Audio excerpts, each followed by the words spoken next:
Okay, so this is also being recorded, and okay.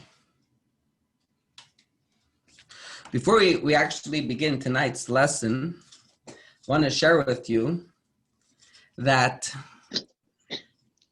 this evening, tonight and tomorrow, on the Hebrew calendar, is the 13th of the month of Elul.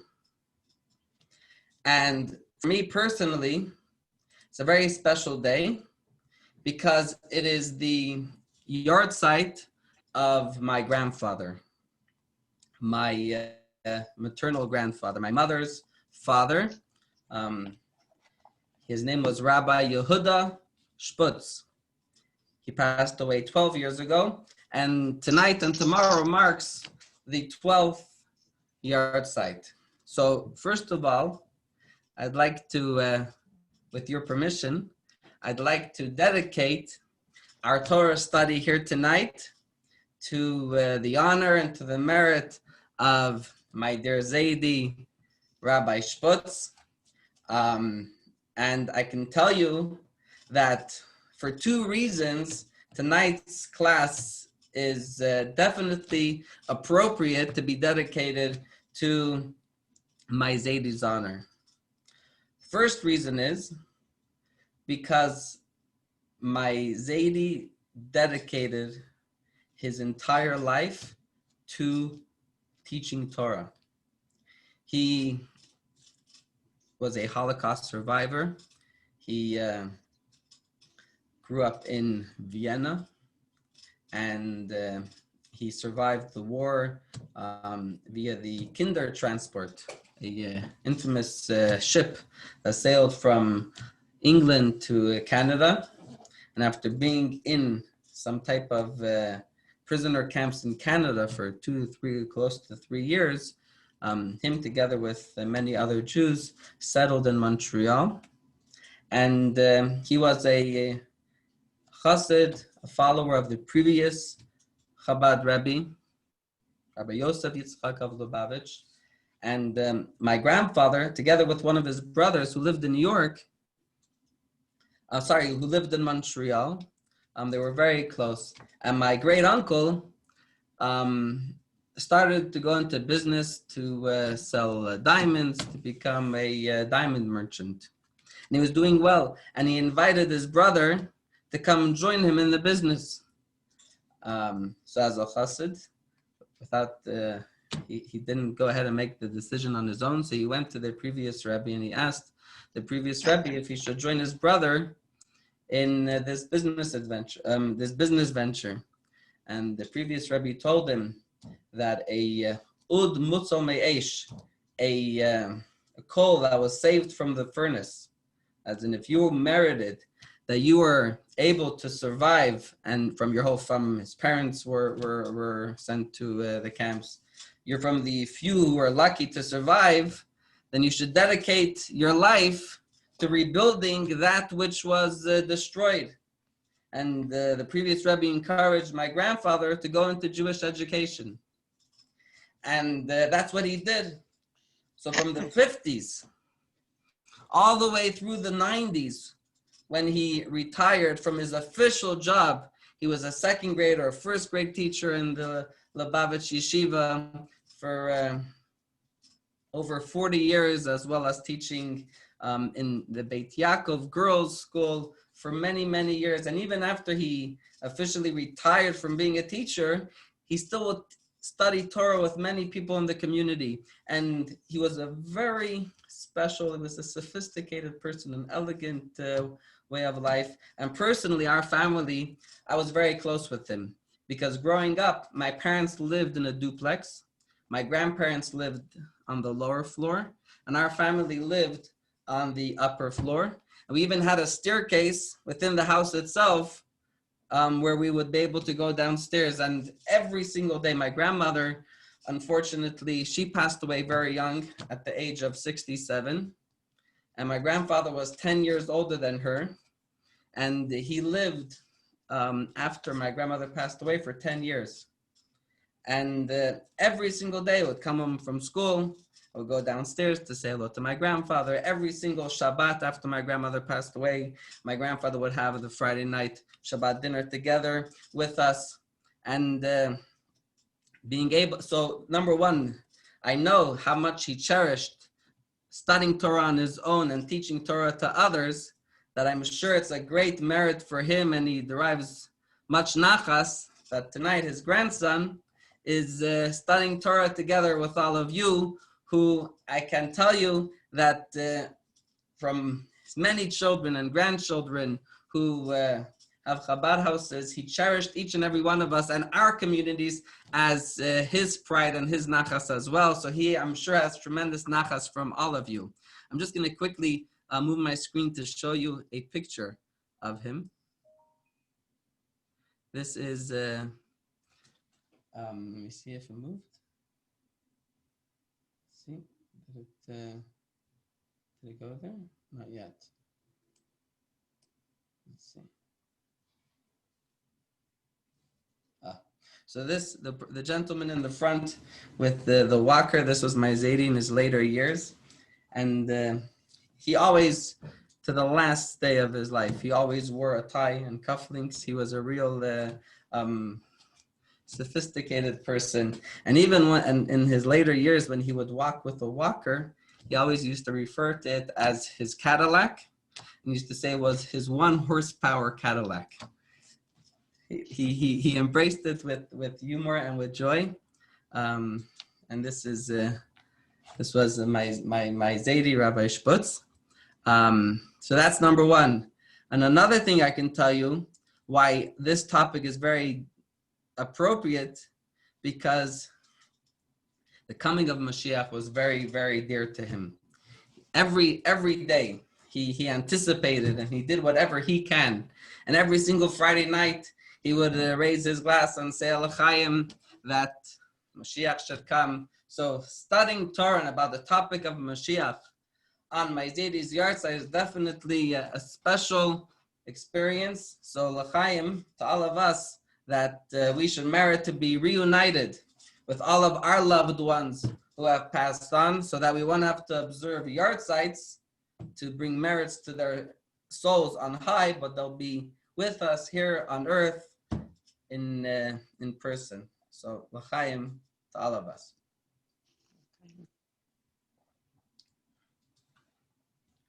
Okay. So tonight, Eliyahu Hanavi. We're all familiar with the name. Eliyahu Hanavi, right? Many of us sing Saturday night, Motzei Shabbat, after we make the Havdalah, we sing together Eliyahu Hanavi. You know, they tell the story of this young boy. He was about 15 years old. He was a real troublemaker. And every opportunity that he had to undermine someone, he seized the opportunity.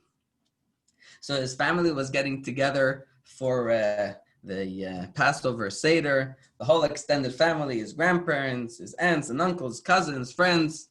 And everyone knew that this teenager will pull some pranks, do certain things to find a way to make shtick and problems. So when it came close to the end of the Seder, when his grandfather filled that special cup at the center of the table with calling it the cup of Eliyahu Hanavi, Elijah's cup, filled it up with wine. So everyone was sure that this boy is going to find some shtick, play around with this cup, etc. But that part of the Seder goes by, and there's no shtick, nothing going on. They figured, he'll drink from the cup. So one of his cousins, shrugs at him and says, "What's going on? Why didn't you do anything?" He says, "Listen, I don't mess with Elijah the prophet. The last time I sat on his chair, I don't want to tell you what happened." So if you get the joke, you got it. And if not, you'll get it soon. The other time that Elijah the prophet comes is at the bris, at the circumcision. So with that, let's begin our class tonight. Now, why are we talking about Eliyahu Hanavi, Elijah the prophet, if Elijah's cup closed down? No, that's not. Why are we talking about Elijah the prophet in connection with the theme of this course of the coming of Mashiach? So you may be familiar that tradition has it that Elijah the prophet is the one who will be the harbinger, the one to share the news with us that the Mashiach has finally arrived. The one to be the announcer to let us know the Mashiach is here. So we'll have to study and know more about this person. And tonight and next week, we're going to try to answer a few questions. Number one, who was Eliyahu? What's his connection to the redemption? That from all the prophets of our history, why is it that Eliyahu is the one who is chosen to be the one to come and let us know about the arrival of the Mashiach? Number three, what is the source for this idea that he'll be the one to announce it? Is it from scripture? Or is it some, far-fetched saying somewhere in the corner of the page of a Talmud? What is the source to this idea? Number four, let's think about this. If Eliyahu hasn't yet arrived today, does that mean that Mashiach can't come now? Because if we need Eliyahu to arrive before Mashiach to let us know the Mashiach is coming, well, as far as I know, I never heard any announcements from Eliyahu today. Does that mean Mashiach can come still today? Do we have to wait for tomorrow for Eliyahu to come? Number five, why is it even necessary to have anyone come and announce Mashiach's arrival? Why can't Mashiach do it all by himself? Why can't Mashiach arrive and then say, I'm here? Why does he need this tag team to come before him to let us know about his arrival? So these questions and many more is what we're going to explore in tonight's lesson, part 1, and next week's lesson, Elijah the Prophet, part 2. So where are we going to begin? We're going to begin with history. We're going to go back and we'll study a little bit of what we know, because this person, Eliyahu, actually is a person who lived a real life of flesh and blood many, many moons ago. His life was actually, he had a very colorful life, quite a action-packed life. We read about the story of Elijah the prophet from the 17th chapter of the first book of Kings through the second chapter of the second book of Kings. So let's go through together a brief overview of some of the key events that take place in Eliyahu's life as shared with us in the books of Kings 1 and Kings 2. You know the story about the tourist. You know, there's 2 books of Kings. In the books of the prophets, there's 2 books of Kings, and also there are 2 books of Samuel. Shmuel Hanavi, there's Shmuel Aleph, Shmuel 1, and then there's another book, Shmuel 2. The story of Shmuel Hanavi's life, Shmuel the prophet's life, is divided into 2 books. And so too, the stories of our kings is also divided into 2 books. So the 2 Kings reminds me of the story of this Israeli tour guide who would take groups throughout Israel, and he liked to embellish things and create stories that were convenient for him. So one time he shows up on the side of the road, they see there's this tombstone. So he stops the bus and he tells the crowd, everybody out of the bus, we need to say a prayer at this tomb. This is the resting place of the famous prophet Shmuel Hanavi. It's not marked, it's an unmarked tombstone because it's all faded out, you can't see what's going on. And everybody comes out and they pay their respect to the prophet Shmuel. right? He added excitement. He made it up. Only problem is a little while later on the tour, they come to a busy grave, and the people come there and they see it says clearly Shmuel Hanavi, Shmuel the prophet, and here this person is a little stuck.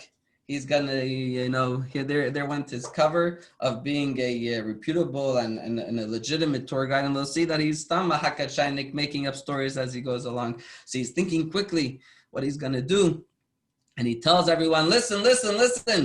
This is where Shmuel 1 is buried. The other one that is where Shmuel the second was buried. Shmuel 1 and Shmuel 2. So his creativity. So let's go through a little bit of the highlights, the key events of Elijah the prophet's life. The way we are introduced to Eliyahu Hanavi, Torah doesn't share anything with us about his background, about his upbringing. The Torah opens up in the 17th chapter of Kings that there's a king by the name of Achav, a wicked king, a wicked Jewish king who is an idol worshiper, and he encourages and influences the Jewish people also to serve idols. And we learn about Elijah. God sends Eliyahu, the Tishbite, from a place called Gilad, and he sends him to the king Achav. So Elijah the prophet rocks up in Achav's palace, and he tells him, I have a message for you from God, that because of your evil and wicked ways, a drought will come to the land. That's it. He storms into the palace. He shares the news and he admonishes Achav, and that's it. And then actually God tells him, now you should flee. So in fact, the drought ensues, and it's horrible. There's famine, a horrible situation. All we know is, next event we know about Elijah. God tells him, I want you to go to a place called Zarephath in the Sidon region. And God says there's going to be a widow who is there, and she'll provide for you. She'll take care of your water to drink, food to eat. Go there to that place. So Elijah is there, and the Torah tells us a conversation that he has with this woman. In short, one day this woman's son falls ill, and he dies. And the woman comes to Eliyahu and says, what have you helped me here? Look what you have caused. You have caused the death of my son. So the Torah tells us how Elijah brought this boy back to life. He revived him, brought him back to life, and gave him back to his mother. So that's the second event that we know. Elijah, and this in fact is the first episode in all of the Torah where we have a story of the resurrection of dead, a person who dies, and a holy person bringing that person miraculously back to life. Next event that we have is 3 years after the drought began, God tells Elijah to go back to the king Achav to let him know that the drought will come to an end. So he comes and he tells Achav about the fact that God sent him the message that the drought will come to an end. But then Elijah, at the time, the Jewish people are all serving idols in Israel. They have very much abandoned the Jewish way of life. They've been influenced by this wicked king Achav. So Elijah challenges the Jewish people to a grand showdown. You may be familiar with the showdown at Mount Carmel that Elijah has with the priests of the god Baal and him representing the God of Israel. And he challenges them that they should both come to Mount Carmel, they should both erect altars and offer sacrifices on these altars, but neither one of them would put a light to the sacrifice. Rather, both of them will pray and call out to their God, and the one who has a fire come and consumes, the God who miraculously accepts that sacrifice, that will be a proof to whose God is true. And as you can imagine, the Torah tells us in detail of how the priests of the idol Baal are praying from morning till evening. Eliyahu mocks them and says, maybe your God is hard of hearing, why don't you speak a little louder? And he has the whole conversation with them. From beginning of the day until the end, they're screaming, they're doing all of their things, but obviously no fire comes to consume their sacrifices. But then Elijah prepares his sacrifice on his altar, and he says 3 words, Aneni Hashem Aneni. Answer me, O God, answer me. And before all of Israel, a fire came down from heaven, consumed the sacrifice and the entire altar. And at that moment, all of the Jewish people once again were re-inspired to commit themselves to God and to abandon the idol worship. Thereafter also, Eliyahu has all of the priests that would run the idol temples for this idol Baal. He has them all executed, and that's another event that we see in Elijah's life. The next one we have that the wicked King Achav, his wife, the Queen Izabel, was even worse, and she had a real hatred for Elijah. And she was infuriated that Elijah had the priests of the Baal executed. So she puts a price on Elijah's head. She wants him killed. So Elijah has to flee, and he comes to Mount Horeb. And there, God asks him, what are you doing here? Why are you here? And unlike Moses, that when the Jewish people sinned the golden calf, Moses advocated on behalf of the Jewish people. In this case, Elijah unloads on the Jewish people, and he tells God that the Jewish people have completely forsaken your covenant. They've gone astray. And here God, after many different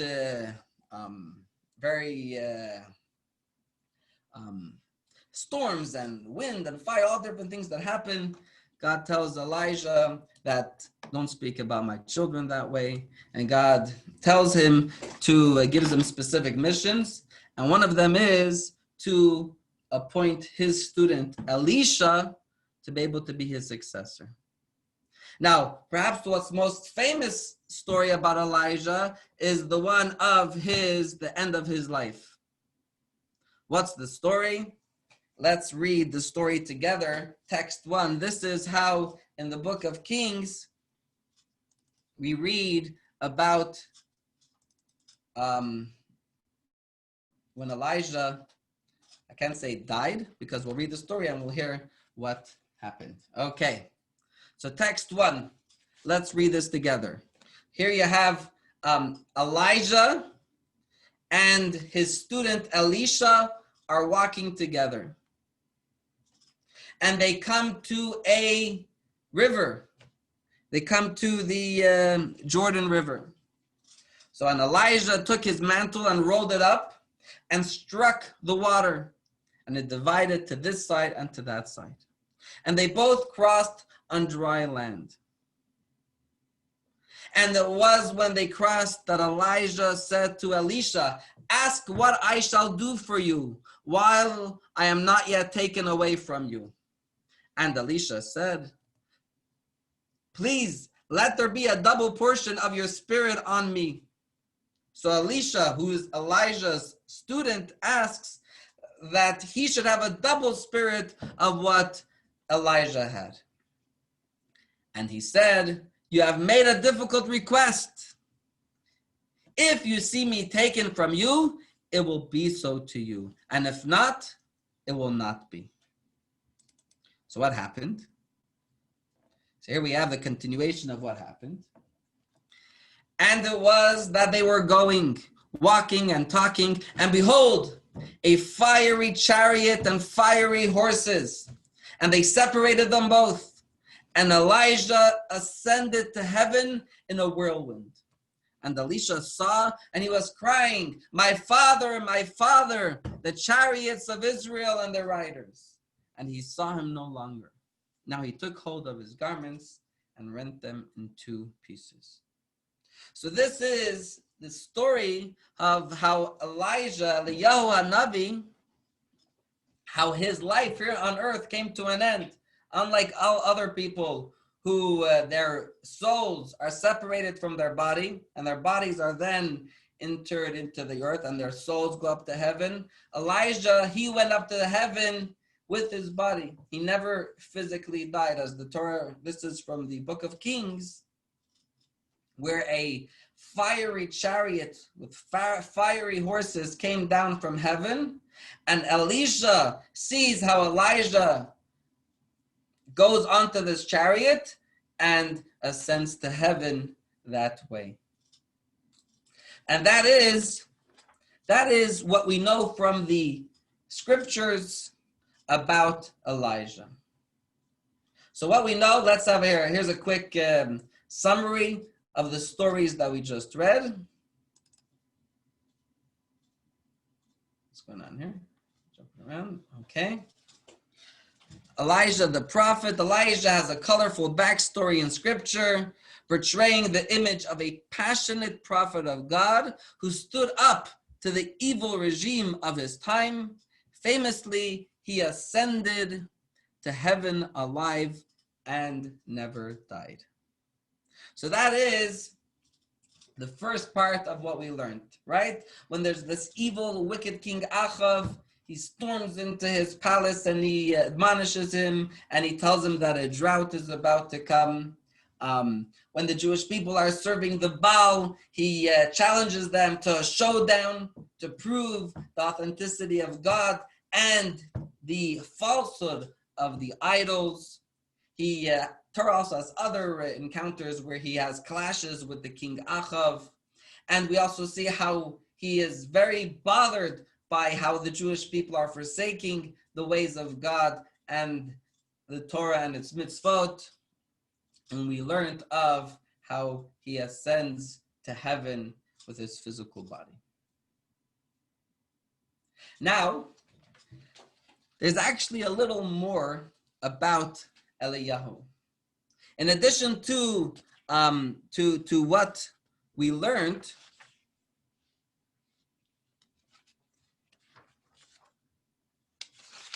actually, before we go there, before that, one thing the Torah didn't tell us was, where does this man come from? Who is Eliyahu?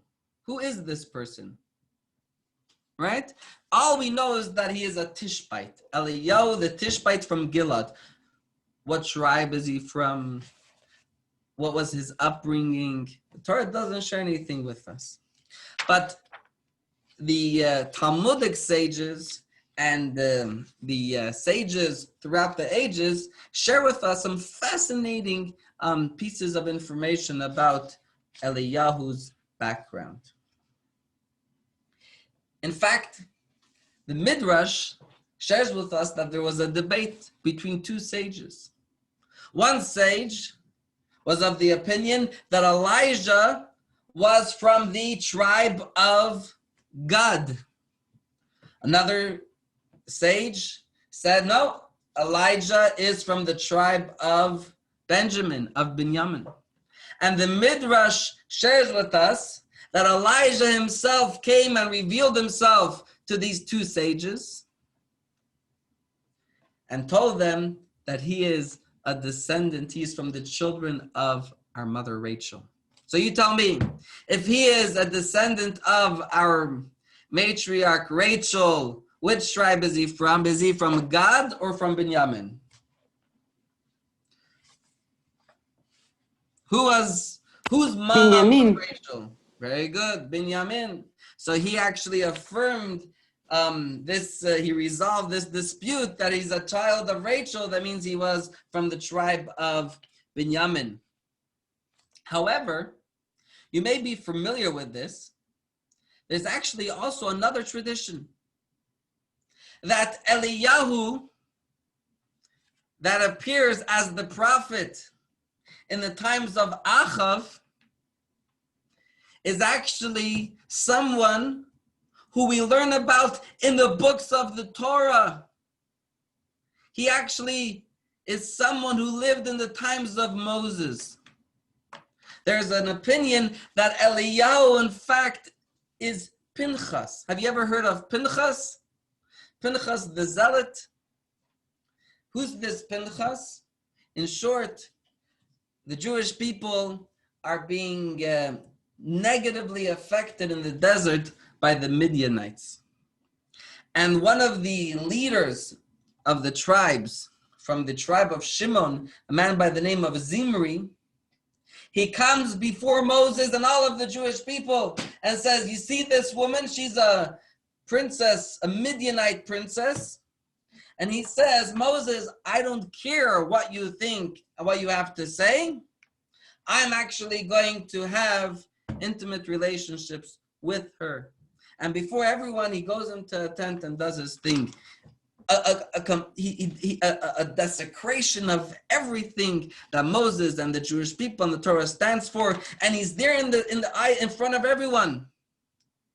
And the Torah tells us that Pinchas had the courage, and he tells Moses, didn't you teach us that in this kind of case, when a person comes and defames God and Torah in front of everyone, that a zealot should bring an end to this person? Moses says, well, the one who read the letter should be the one to carry out what it says in it. The Torah says that Pinchas went and executed this leader in front of everyone. And in fact, by doing so, there was a plague among the Jewish people that stopped by Pinchas's courageous behavior. Now, tradition tells us that this man, Pinchas, he in fact is Elijah the prophet. He is Eliyahu Hanavi. And share with you just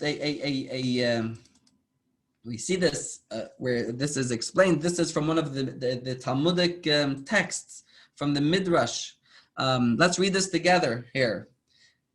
Elijah escaped and fled to Mount Horeb, as the verse states, and he got up and ate and drank. There God revealed himself to Elijah. God asked him, what are you doing here, Elijah?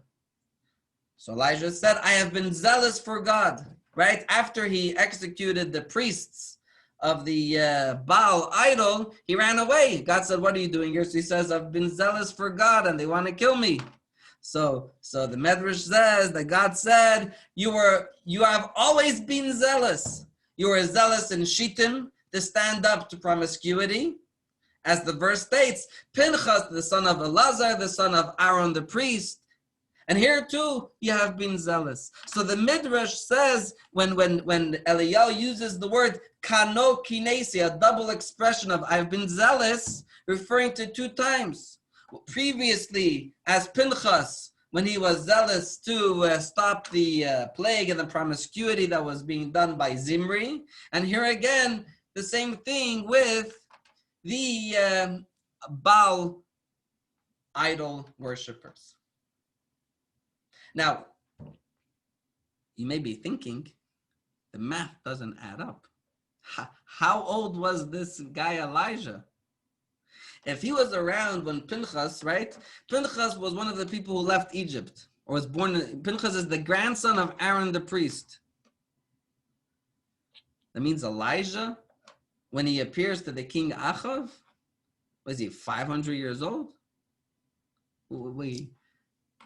Right? How does he live so long? You remember the 2,000-year-old man? What's his name? Who recently passed away. So everybody, it was in the news a lot. What's his name? Carl what? No, Mel Brooks' friend. What was his name? The one who used to interview him as Carl Reiner. Thank you. Right? So maybe Elijah is the original 2,000-year-old man. Also, one second, if Elijah is the same man as Pinchas, that means Elijah was a Kohen also. So I'll tell you that there are different opinions within, obviously I'm sharing with you obviously prominent, respected opinions in Jewish literature and Jewish scholarship, different views on how we understand this notion of Pinchas and Eliyahu being the same person. One way of understanding it, not that physically they're one and the same person, that Elijah was hundreds of years old, but rather... May I ask you a question? One second, let me just finish and then I'll be happy to take it, okay? Rather that they shared the same soul. Elijah was a reincarnation of Pinchas's soul. And you see a certain similarity. They both had a similar personality where they were zealots. When they thought something was wrong, they weren't passive about it. And not only didn't they speak out, but they spoke out with a tremendous courage and zealotry. And perhaps the reason why they had that same nature was because they shared the same soul. There are some of the opinion that perhaps that in fact Elijah was hundreds of years old and he disappeared for many, many years, and then he reappeared years later, first as Pinchas and then came back later as Elijah. But if you have a hard time accepting or embracing this notion, no problem, you're not alone. And many sages and commentators are of the opinion that it doesn't mean physically they were the one and the same, but rather that they shared the same soul. Now, this idea of them being connected is important because later we'll come back to this idea of the connection between Pinchas and Elijah. Yes, Hadassah, what would you like to ask? Yeah, I was just curious because if Eliyahu was like a descendant of Rachel, was Aaron a Kohen dead also? No, good question. So in fact, some of the opinions say that this story, if Pinchas is a descendant of Rachel, then if Elijah is a descendant of Rachel, that he's from the tribe of Binyamin, then he can't be Pinchas, because Pinchas was from the tribe of Levi. Now, I haven't seen this shared anywhere, but I'm just thinking, Pinchas was also a descendant of Rachel also, because on his mother's side, he was a descendant from Joseph.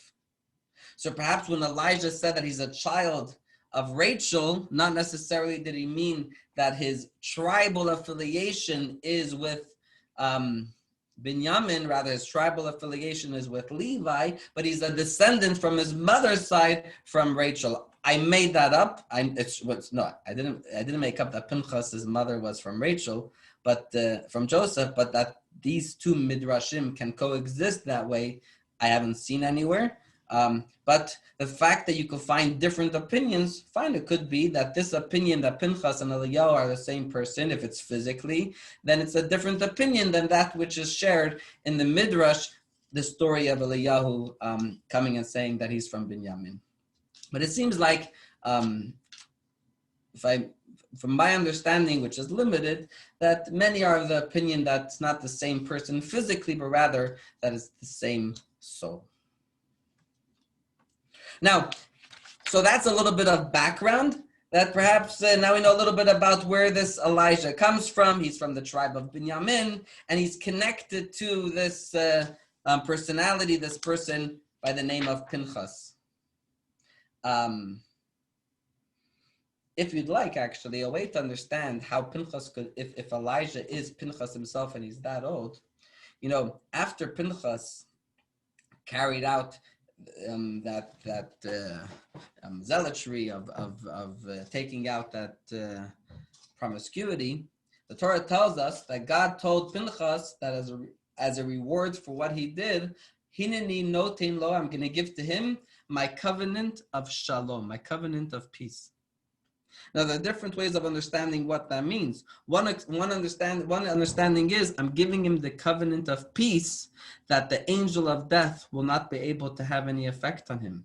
So that could explain how Pinchas is able to outlive everyone else, because the angel of death can't have any effect on him because of the covenant of peace. Therefore, he's able to be that same person, Elijah, and therefore Elijah, when his time comes to an end, the angel of death doesn't have any hand on him. Elijah actually ascends to heaven alive.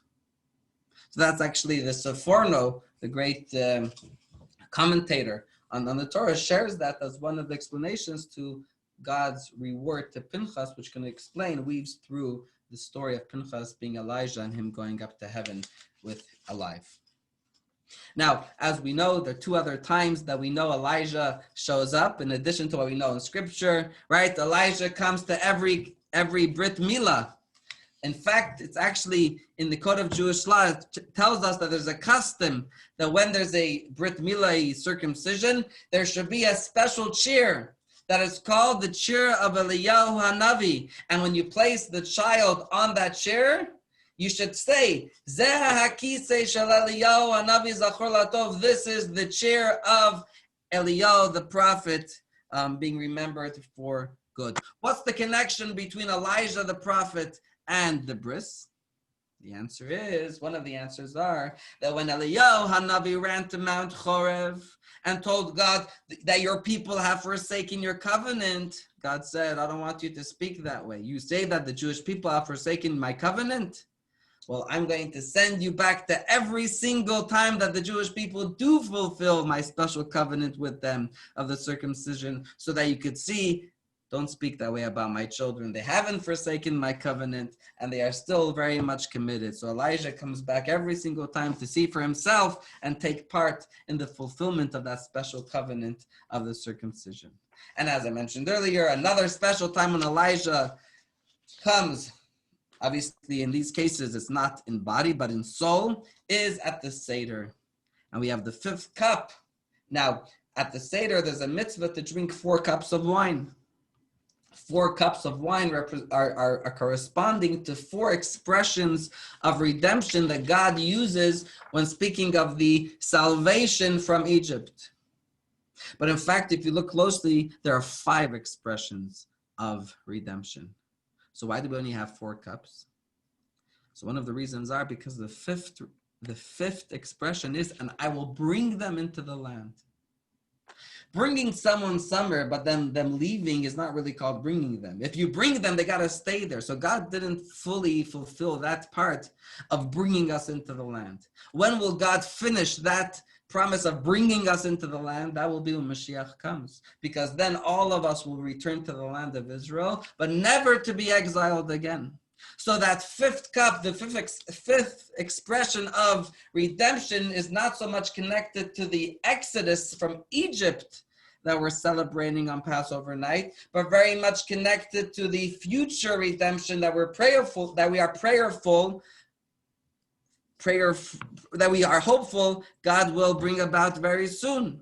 So who's the person that is going to be the one that will usher in the final redemption? Eliyahu Hanavi. So this 5th cup, corresponding to the expression of the redemption that will happen in the future, we pour for Eliyahu Hanavi, who will be the one to usher in the redemption. And that's 2 other times. In addition to that, there's actually stories in the Talmud and there's legends of Eliyahu after he left and went on this fiery chariot up to heaven, how he comes back and he visits people. Many different stories in the Talmud, and in short, what is the stories? Someone does an extraordinarily positive deed, and they merit that Elijah the prophet comes and visits them. All different stories. One of them, there was a sage in the time of the Talmud by the name of Rabbi Anan, and Elijah would visit him frequently and learn Torah with him. And this Rav Anan wrote 2 books of teaching of Torah that he received from Elijah the prophet, one called Sefer Eliyahu Rabbah, Sefer Eliyahu Zuta, the great book of Eliyahu, and then the minor book of Eliyahu for certain details involved in the story. So we actually have Elijah coming back as a person coming and teaching Torah to this sage, Rabbi Anan, as well as many other stories of Elijah coming back. So that is the first part. This was all basically what we know now about Elijah up until his connection to the coming redemption. That we'll do in a moment. Actually, this is all the first part of part 1. Don't get excited. We're not done yet. I'm sure you're not excited because you want to learn much more. That's why you're here. But as we've been doing the last few weeks, being that I tend to take these classes a little longer than just an hour. So we take a little break in between so that those that have fell asleep could wake up, and those that are up should stay awake. So let's take a few minutes, stretch a little bit. If you want, you can jump around, take some jumping jacks. This week, we're gonna appoint Rick to be our official jumping jacker, or jumper jacks. And here you go. Steve is stretching, he's getting ready. He's at the gym, let's go, 10 push-ups.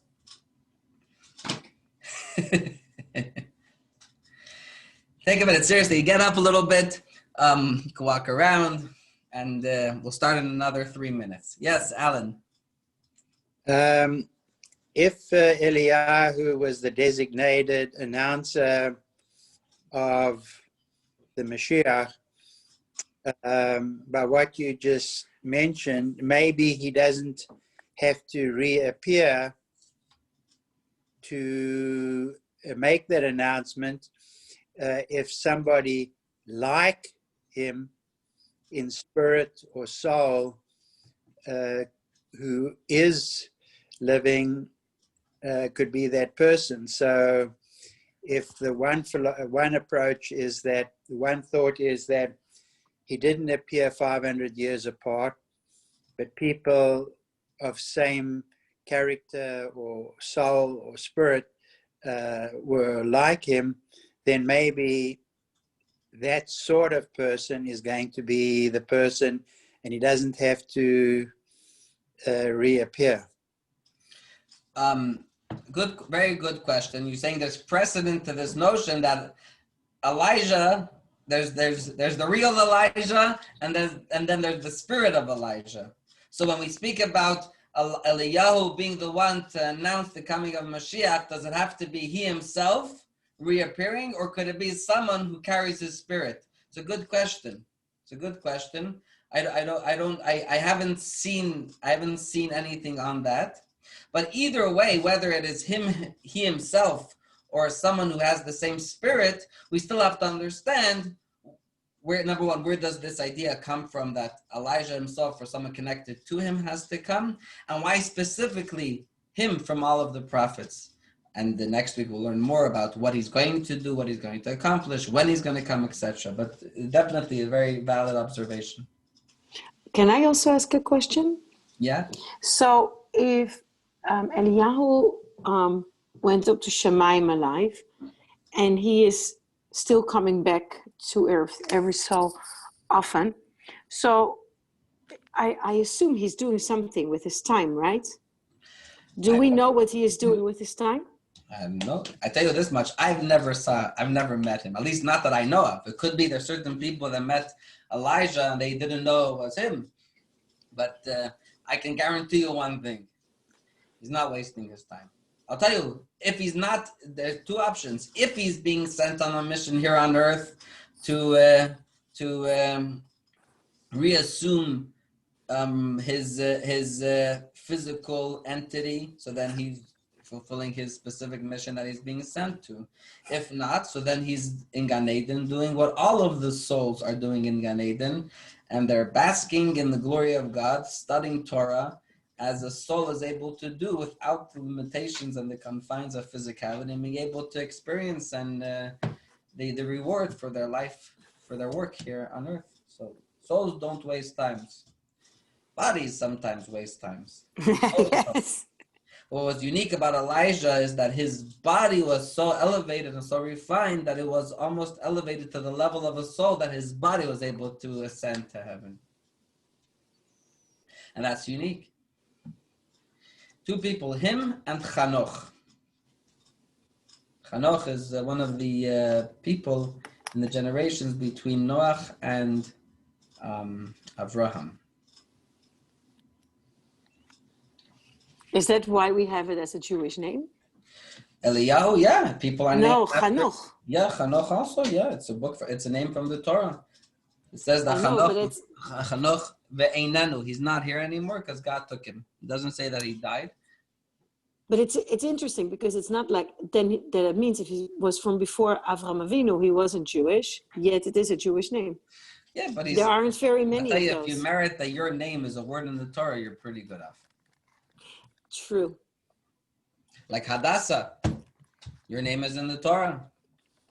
Well, it's in Ketuvim, Yeah, that's the Torah. It's part of the Torah, the Tanakh. part of Tanakh, yes. Yeah. Okay. How are we doing? Are we ready to continue? Tzvilev, you're awake? Okay. Hold your eyes, okay? We're good? Excellent. By the way, don't feel bad. If you want to come on camera and say hello, we'll be happy to see you. Please. Don't if you don't want to come on camera, we won't pressure you. Just reminding you that we always love seeing everyone. So now,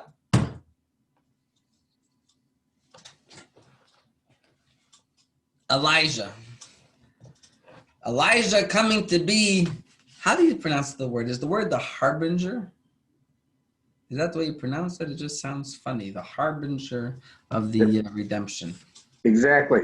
It's like a word that I think most people don't use in regular conversation, right? What does it mean? The one who is going to precede an event and announce it. So he's the one who will foretell the fact that Mashiach has arrived. So the answer is that it's actually, where do we know this idea from? That Eliyahu Hanavi, Alan, for the sake of the conversation, I'll refer to Eliyahu Hanavi because I haven't seen that it's anyone else, but I'm not negating that possibility. So where do we see this idea that Eliyahu Hanavi is the one that will come and announce Mashiach's arrival? Friends, it is black and white, a verse in Scripture. Here you go. In the book of Malachi, chapter 3, verse 23, God says, "Behold, I will send you Elijah the prophet before the coming of the great and awesome day of God."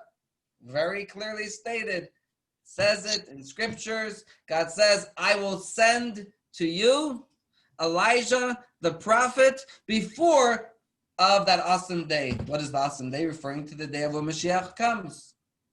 So, black and white. And in fact, the Talmud understands this as an absolute fact that has a legal ramification, a halachic ramification. Now, if I lose you in the details, don't get too far lost, because the details aren't as important as the general context, but let's study some Talmud together. This is a fascinating discussion in the Talmud. Without getting into much detail, you may be familiar with the Nazarite. Are you familiar with a Nazarite? A Nazir? A person who makes an oath that they're going to be a Nazir, meaning they're not going to drink any products that have anything to do with grapes or wine. They're not going to cut their hair, and they're also not going to become ritually impure. And the person could say, "I'm taking on an oath." The person could say that they want to be a Nazir for 30 days, for a year, etc. So, the Talmud says, "Come and hear that which was taught in a Braita." What does it say? With regard to one who said, "I will be a Nazirite on the day that the Son of David comes," meaning upon the arrival of the Messiah. A person says, I'm taking on an oath that I'll be a Nazirite. This person says, on the day that Mashiach comes. Now, 1 second. Any day could be the day that Mashiach comes. So does he have to observe the laws of a Nazir? Can they drink wine that day? Perhaps Mashiach's going to come. So what does the Talmud say? He is permitted to drink wine on Shabbat and festivals. Why? For the Messiah will not arrive on one of those days. So if it's Shabbat or one of the biblical festivals of Passover, Shavuot, or Sukkot, if a person says, I'm going to be a Nazirite on the day that Mashiach comes, then on Shabbat he's allowed to drink wine, because the Talmud says Mashiach won't come on Shabbat or on the holiday. However, he is prohibited to drink wine on all weekdays. Why? In case the Messiah has come and he has not yet been informed. So the person says, it could be. See, this is before social media, before viral news, and if something happens in one place on the earth, so then within 4 seconds, everyone else knows. So the Talmud says that if it's a Shabbat, you don't have to worry. Why? Because Mashiach can't come on Shabbat. But if it's on a weekday, he's not allowed to drink wine because it's possible the Mashiach had come already this day. Now, I'm not going to continue reading the rest of the Talmud because I'm afraid we're going to get lost in the next details. But the Talmud gives us a reason for this. What does the Talmud say? That on Shabbat, Talmud says, Mashiach can't come on Shabbat because for 2 reasons. Before Mashiach comes, Elijah the prophet has to first come. Elijah the prophet has to come and announce the arrival of the coming of Mashiach. And our understanding is, and perhaps this will answer that question, our understanding is that the way Elijah will come is in flesh and blood. He will resume his physical body that went up in heaven, and he'll come as a physical person again and announce that Mashiach is about to come. So the Talmud says on Shabbat, it can't be. Why? Because Elijah wouldn't show up right before Shabbat or right before a holiday, because the Jewish people are busy preparing for Shabbat, preparing for the holiday. So you wouldn't want to complicate things in the middle of their preparations. Also, Elijah wouldn't come on Shabbat itself because on Shabbat there are certain restrictions of travel. And he's going to have to violate those restrictions in order to appear on Shabbat. Therefore, if you make this oath on Shabbat or on the holidays, we say, well, Elijah didn't come yesterday because it was the day before Shabbat, and Elijah doesn't come before Shabbat, and he doesn't come on Shabbat. But if it's in the weekdays, then it could be Elijah came already to announce the Mashiach's coming today, and you didn't hear about it. Without getting into the laws of Shabbat, what this does, it tells us that Jewish tradition understands this idea of Elijah coming, preceding the redemption, to announce Mashiach's arrival as a fact that has legal ramifications. Now, this, we just studied, this is actually the reason why we sing on Motzei Shabbat, right after Havdalah, we sing, Eliyahu Hanavi. Join me, Eliyahu Hatishbi. Eliyahu, Eliyahu, Eliyahu Hagiladi. Right? That's who he is. And then we sing, Bimhera Biyameinu Yavo Eleinu. May he come speedily to us, right? Why do we sing from all times of the week, right after Shabbat, that Elijah should come? Now you understand. Because as Shabbat ends, we say, 1 second, Elijah wasn't able to come on Friday, not to disturb the preparations for Shabbat. Elijah couldn't come on Shabbat because of the restrictions of travel. So as soon as Shabbat is over, who's the first thing right after we say Havdalah and we end Shabbat? What's the first thing we say? Elijah, you could come now. Please, right away. Don't wait till Sunday. Come right now so that Mashiach could come at the first instant as the first moment. And that's why we sing Eliyahu Hanavi on Saturday night. I have a feeling that many of you that have sung this song didn't know this. You know why? To be honest, I also didn't know this until yesterday when I was learning this. Amazing. Now you understand. There's meaning behind things. We don't just sing songs because they're beautiful melodies. There's beautiful meaning to it. And just also, this is just another example how without even knowing, so much of what we do in Judaism is connected with our longing for Mashiach to come. There could be people who never heard of the concept of Mashiach, but they're singing Eliyahu Hanavi. Now they know. Why do we do that? Because now they have finally a new opportunity for Eliyahu Hanavi to come. 2 days that he couldn't come, that second we say, Eliyahu, b'mehera b'yameinu, b'mehera yavo, right away, quickly come and bring us a Mashiach. But here, yes, Alan, go ahead. How many years elapsed from the time that Eliyahu, an estimate from the time he went up on his chariot to heaven till now? Let's say about the destruction of the temple was about 1930 years ago. The second temple stood for 420 years. Prior to that, they were in exile for 70 years. He lived mid-time of the first temple. So we can say about, you did the math, 1900 and plus 400 plus 500 plus, so let's say about 2,700 years ago about is when he went up on his chariot, on his fiery chariot. But he's been busy since. The Talmud, which is teachings that were taught after the destruction of the second temple, are replete with stories of sages of speaking and having conversations with Elijah. But that's in short that answer. Okay. So that's, you know, so that's 2,700 days, years, with 300 and let's say 52 weeks in each of those years. So 2,700 times 52, and each time a person is saying on Saturday night, "Come Eliyahu, come Eliyahu."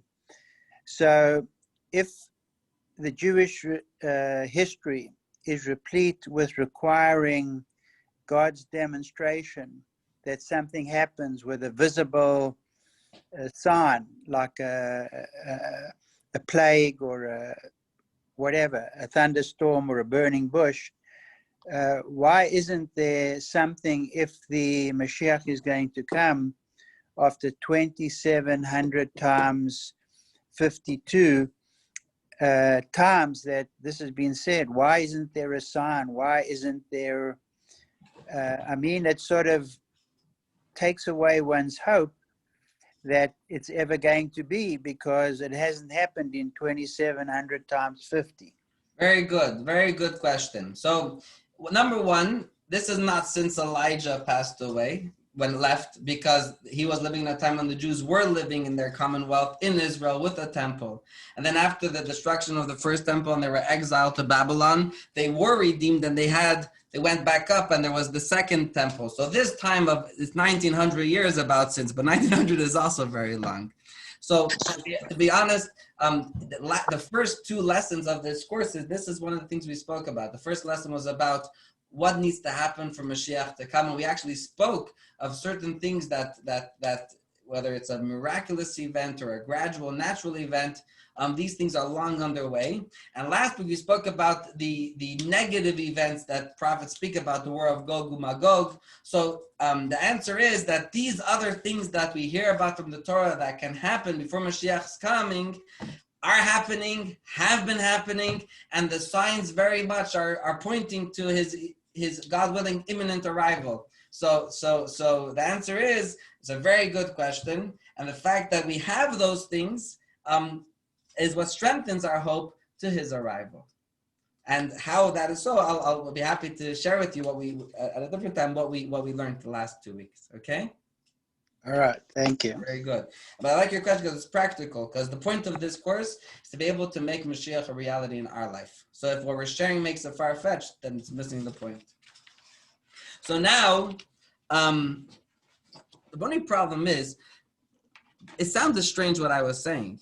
What? Mashiach can come on Shabbat and on the holidays? Doesn't that go against everything we know? We always say Mashiach could come at any moment, right? You ever hear me say on Shabbat, let's not say L'chaim, the Mashiach should come now, right? Right? We know we say we want Mashiach to come now, at any time, whether it is on Shabbat, on Pesach, on the holiday of Passover. We're always asking, we're speaking about the redemption. What do you mean? What's with these certain qualifications of Shabbat, a weekday?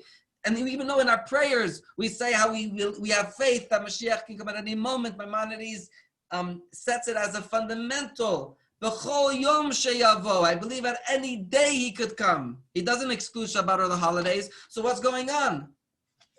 Can I ask you, can it be that maybe for Pesach, there is a special, it's a special time. Yeah, but I'm Just not. like- That's, number one, Pesach is not excluded from that because it's one of the festivals. Because there's actually a whole story about that separately with eating matzah and Pesach, etc. But my problem is, what's up with Pesach? I want what 52 days out of the year Mashiach can come on Shabbat, and then the other 8 days of Sukkot and 2 days of Shavuot. Mashiach can come at any time. That's something that we know from Maimonides. So I'll share with you an answer to it. Two answers. The first answer is, we learned in the first week of our lesson, and I'll show this shortly, that there's two possibilities of when Mashiach could come. There's a predestined time that God decided in the beginning of time that this is the deadline by when Mashiach has to come. But then there's another option that Mashiach could come sooner if we merit by our good deeds for Mashiach to come sooner. And so, this qualification that Elijah the prophet needs to come before the arrival of Mashiach to announce it, that is only when Mashiach comes at the predestined time. But if Mashiach comes sooner by our merit of our good deeds, that's one of the perks. We don't need Elijah to come. And therefore, it's not a contradiction.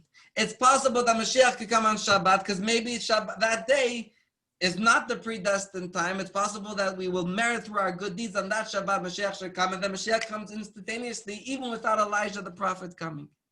And that is an answer, an innovative explanation that's given by the Rabbi Yonason Eibschitz. He shares as follows. Let's see this here on our board.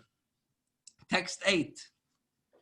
Our sages' postulation that if they are worthy, I will hasten it. If not, in its time is well known. Now, Elijah's role to announce the redemption is certainly an integral part of the Messianic process, but it is only necessary if the redemption happens in its time. However, if the Jews are worthy enough to hasten the redemption, God will skip over mountains and jump over hills and change protocol, for the love of God displays to his worthy people will bend the rules. So yes, we all are like that, right? There's the rules of the game, right? You tell your kids if they behave, they'll get ice cream, but then they don't behave and your kids come and say, can I still have ice cream? And you might decide to still give them ice cream. So God treats us that way. There's the rules of the game. There's a predestined time by when Mashiach has to come, and before then Elijah has to come. But there's another option, that we do a good job in bringing Mashiach sooner, and then God could bend the rules and Elijah doesn't have to come. So we know. You don't have to worry about, whether Mashiach could come today, if it's halachically allowed. It could happen. But I want to share with you a better answer, even a Hasidic answer that was given. Something that we'll speak about next week is that one of Elijah's things that he'll do is he will clarify all of the questions, all of the disputes that have been over time in Jewish law and the Talmud that haven't been clarified. So one of the things Elijah will do is he will give us the answer. In fact, you see in the Talmud there's the expression teku. Tishbi taras kushyas abayis. Tishbi, the tishbite, referring to Eliyahu, he will answer these questions.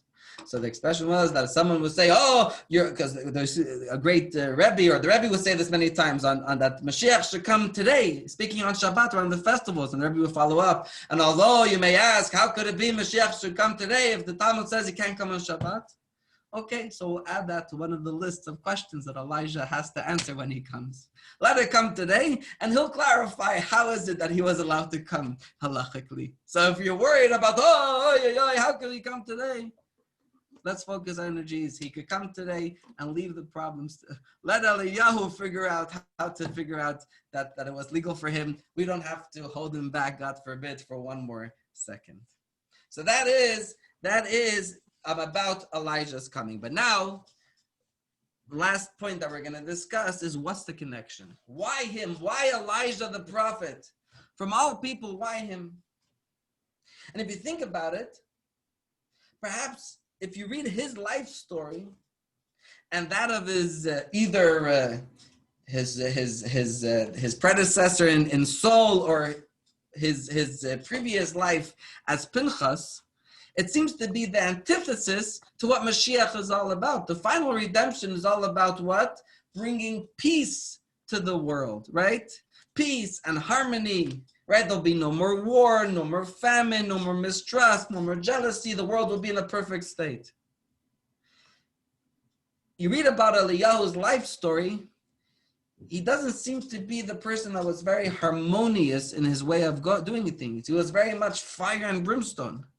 He was a zealot, bringing these challenging with showdowns against the idol worshippers of the Baal, storming into Achav's palace and letting him know that famine is coming his way. He himself says, I've been zealous for God. Let alone Pinchas, right?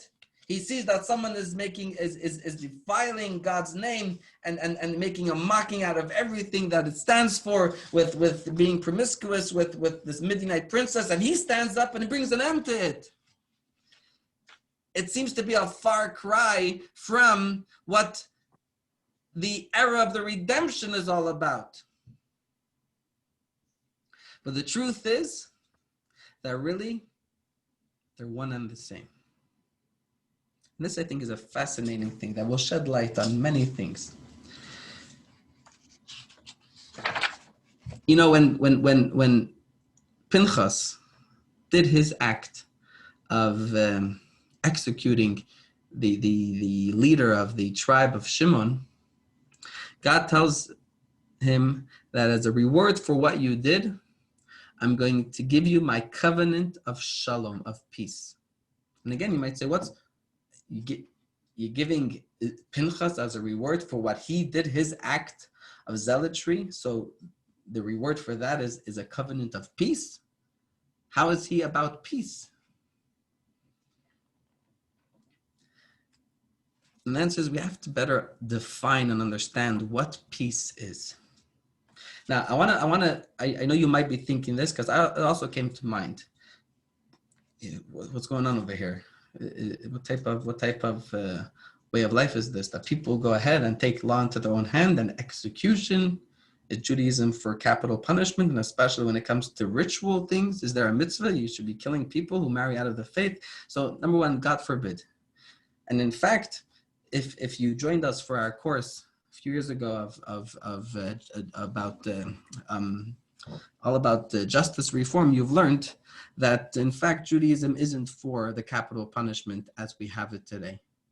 In the Jewish court, when there was capital punishment, it was impossible for it to be carried out. That the Talmud says that a court who would execute someone once in 7 years, or another opinion, once in 70 years, is considered a murderous court. Because the qualifications for a person to be guilty, to warrant the capital punishment is literally impossible. So number one, we're not for people executing other people. That's number one. Number two, the times of Eliyahu, the times of Pinchas, these are days that people were spiritually much more sensitive. You know, in America, there's a discussion. Let's say someone who rapes someone, or someone who's a murderer, should they receive the capital punishment? And there's a question back and forth. Some people say it's right, some people say it's wrong. But there's a conversation where I think both sides could understand each other's side. What this person did is so horrible, they don't deserve to live. Or you say, man doesn't have the right to take away a person's life, it won't help, etc., back and forth. But that means we understand that there are certain standards that we accept, that if you pass them, you've gone too far. Now, I'll tell you, you go to certain places in the world where people are killing people left and right, they don't understand the conversation. What do you mean? If you kill someone, you deserve to be killed. Isn't that the way of life? Or 1,000 years ago, where it was norm, gladiators, etc. But today we're sensitive. We have appreciation and a value for life, that when someone takes away another person's life, we have a question: can this person deserve to live? However, right now, we're not so sensitive to our spiritual part that when someone says a person violates a mitzvah between him and God, they deserve for their life to be taken. And that's because of our reality is that we don't have that sensitivity and appreciation for the value of someone's spiritual connection. In the times when Pinchas did what he did, this is when the Jews were in the desert. This is the generation who witnessed God on Sinai. These are people who their soul was just as real to them as their bodies were. The reality of God was just as real to them as everything else around them. And so then it was different than how it is now, a different world. So I want to just say I'm not getting stuck in the context of the specific act of what him and Elijah did, but I just wanted to give that, not to be mistaken in thinking that we're sanctioning here ritual executions, etc. God forbid. There's no room for that in Jewish law today, and not 1,000 years ago, not 2,000 years ago. Now back to our idea of peace. What did Pinchas do? And in the same notion, what did Elijah do? And therefore, what is peace? I think another way of saying what peace is, peace means balance. When there's a healthy balance, when you have two parties that are well balanced and are in harmony with each other. Pinchas sees an event here. He sees there's a Jewish people. That here there's a people who have just witnessed God. They received the 10 Commandments. They experience all of the miracles that are happening in the desert. And suddenly this person comes and creates a total imbalance in what's going on. He's desecrating and defiling everything that Moses and God stands for by taking this Midianite princess in front of everyone's eyes. And thereby suddenly this plague where people are becoming sick, there's a lack of balance between the Jewish people and God. There's no harmony, the Jewish people and themselves. But people are afraid to speak up because this is one of the leaders of the people. This is one of the leaders, the elite of the nation. I'm going to go take the law into my own hand. Moses is standing here, Aaron is standing here, and they're not doing anything. I should come and take action. Pinchas says, yes, these are all very valuable calculations, but there's a fire burning here. There's something horrible taking place. He says, I could be like everyone else and stand by and just see a plague ravage the people and see Zimri get away with this act of defilement. But I'm not going to do that. He has what is called courage. Now remember, again, it's important to put it in the context of the times. And he brings an end to that imbalance between the Jewish people and God, between the Jewish people and themselves, and the plague comes to an end. God says, Pinchas, I'm going to give you as a reward my covenant of peace, because you have really, in a way, identified what peace is all about. At times, and in the same vein, that is what Elijah did. You have the Jewish people they're swamped in idol worship, in all promiscuous ways of living, not at all as Jews are meant to live. In those times where there is a temple and they could have the opportunity to know better and see better. This has nothing to do with what's going on today. A Jew who doesn't follow the Torah, what do you want from them? That's the life we live in. And so many people weren't born into that tradition. So what do you want from them? It's not their fault. But we're talking in different times, different worlds. Here you have someone who has courage to go against the status quo and say, we need to create a balance in powers, a balance in forces that things could be harmonious and eliminate that which is causing the imbalance. That is what Pinchas did. That is what Elijah did. And God says, as a reward, what will I give you? My covenant of peace. Peace is bringing harmony and healthy balance to this situation. And I'm not going to go into a tangent about peace with Israel, etc., that true peace doesn't come from giving and concessions, but peace could only come out of strength and confidence, regardless of who the people are involved. But peace doesn't come from saying, come, someone who says, I want to kill you, and I want your living room, and he says, no, come into my kitchen and my bedroom, and then you'll be peaceful. But he says, I still want to kill you, you won't have peace. Peace comes from strength, etc. But that's a separate rant for a different time, a different day. So if you didn't like what I said, please make as if you didn't hear it, and we can discuss it privately at a different time. This has nothing to do with what's happening in the UAE. I'm not sharing any thoughts on that right now. But it's important for us to recognize that. And that's exactly what the redemption is all about. What will the redemption do? What will Mashiach do? Bring a healthy balance to this world. Thank God when Mashiach comes, it's not going to have to be by bringing fire and brimstone, but it will happen in a peaceful manner. So who's the one that is worthy of being able to usher in this era of peace?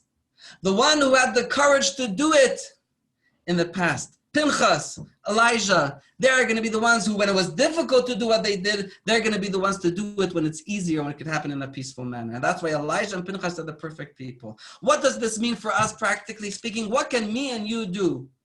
You and I, what can we do to make this happen? So I want to share with you what the Rebbe taught. The Rebbe said as follows. Let's read this together. This is beautiful. Let's see this. This is the significance of the idea that Pinchas is Elijah. Pinchas was a man of peace, namely peace and harmony between one Jew and another. This harmony is Elijah, meaning namely it will bring Elijah, the one who will come and tell us the Mashiach is coming tomorrow and taking us out of exile maybe very soon. Pinchas, in other words, peace brings Elijah. What can we do to bring Mashiach? We could be more peaceful. And this, I think, is similar in a way to Elijah. We don't have to worry about making peace between us and God and other people and God. You know what we could do? Extend our arm, make peace with other Jews. One of the reasons why the temple was destroyed and we're in exile is because of baseless hatred. How can we rectify this? By baseless, senseless love. Loving other people for no reason. Being peaceful. And you know what? Sometimes being able to make peace and create a balance between parties, sometimes we have to be like Pinchas. Not we have to kill people, but we have to have courage. We have to have courage to stand up, because many times the reason why there's fighting and there's lack of peace is because there's awkward feelings, there's hard feelings, and it's not comfortable to speak up, to be the first one to apologize. But so many times when you have fights, and when one party does actually have the courage and says, I'm sorry, most times, if the emotions aren't raw, but it's a faribul that's coming from 30 years ago that I'm not inviting you to my grandson's bar mitzvah because of what you did to me in high school. Jews are good at that.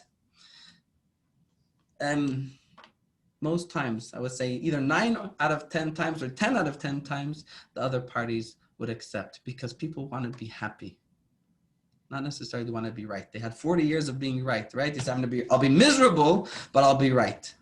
But if the other person extends an olive branch and says, I'm sorry for what I did to you, so then you can be peaceful and right. So then you can embrace it and you can apologize as well. And sometimes you need to be like Pinchas and Elijah, to take courage and to have courage and to speak out. And that's what's going to bring us the Mashiach. So to wrap up what we learned, number one, we know about Elijah's story, about his coming to King Achav and letting him know about the drought, resurrection of the dead of the son of that widow who lived in Tzerfat, him coming back to Achav, and then the showdown on Mount Carmel between the different priests and the sacrifices for God. We learned about him coming and telling God that the Jews have abandoned you, and God says, hey, don't speak like that. You're going to come back every time they do my covenant to be there. And how he ascends to heaven in the fiery chariot. We also learned that Pinchas was from the tribe of Binyamin, or that he in fact is Pinchas, or his soul. We also learned that he comes back to the bris, he comes back to the Seder, and he's been back many times in between to share secrets of the Torah and many special things with Jews throughout the ages. Why Pinchas? Number one, it's black and white in the Torah and has legal ramifications on whether Elijah, legal ramifications to him coming on Shabbat or not. Mashiach can't come on Shabbat. He could come on Shabbat either because we bring him sooner, or if it's problematic, let it be Elijah's problem. He'll sort it out. It's not ours, but Mashiach could come any day. And finally, why Pinchas? Why Eliyahu? Because they really were all about peace, creating balance, and they had the courage to speak out to create that balance. Yes, different times, different worlds, different sensitivities, different appreciations, etc. They'll be the ones to bring it about in the final time, and we could do the same. Bring peace in our circles. So homework for this week: think: is there one person in the world who you don't have a friendly, you got to fight with? Think: are you ready to reach out? Are you ready to be a Pinchas? Are you ready to be a Leo and have courage and reach out and say, I'm sorry for what I've done. Let's be friends, make amends. Now's the time to say, I'm sorry, especially now before the high holidays. It's just the perfect time. Yeah, we'll finish off this year with Mashiach. We'll be done with all this Mishigas, the virus, etc. It's 9 o'clock. We're going over time. Good friends, thank you so much for joining us. And again, may our Torah study be a merit to my dear Zaidi. Now is already his yard site. May we merit to be reunited with him and with all of our loved ones. With the coming of Mashiach, whether before Elijah, after Elijah, I think he's late because we don't have time for him to come anymore. So we'll get him Mashiach today, and Elijah will come running along with us. Thank you very much. Thank you. Thank you. Thank you. Very welcome. You're very welcome. Please join us again next week. All הכבוד. Thank you. Thank you, Sender. Same place, same time. It was so nice to have all of you. Karen, thank you for joining us. Sender, good to have you. Alan, Okay. Adasa, Thank you, Rabbi. you're very welcome. Beverly, Alkin, Bilab, Kathy, Zay the Gym. Zay the Gym. I need a big smile. You look too serious. No, it's 9 o'clock at night. It's not your fault.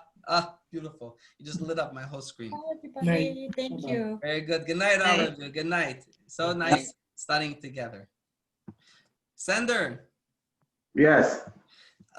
I called you today earlier while I was on the way to picking up my kids from school.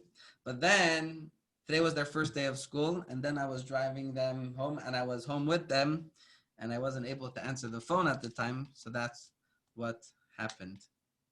Do you have a moment now? Yeah. After the meeting? Yeah, call me on my phone, okay? Okay. Very good. Good night, everybody. Good night. What is that thing there on the side? Okay. What? Alan, we'll see you tomorrow, God willing.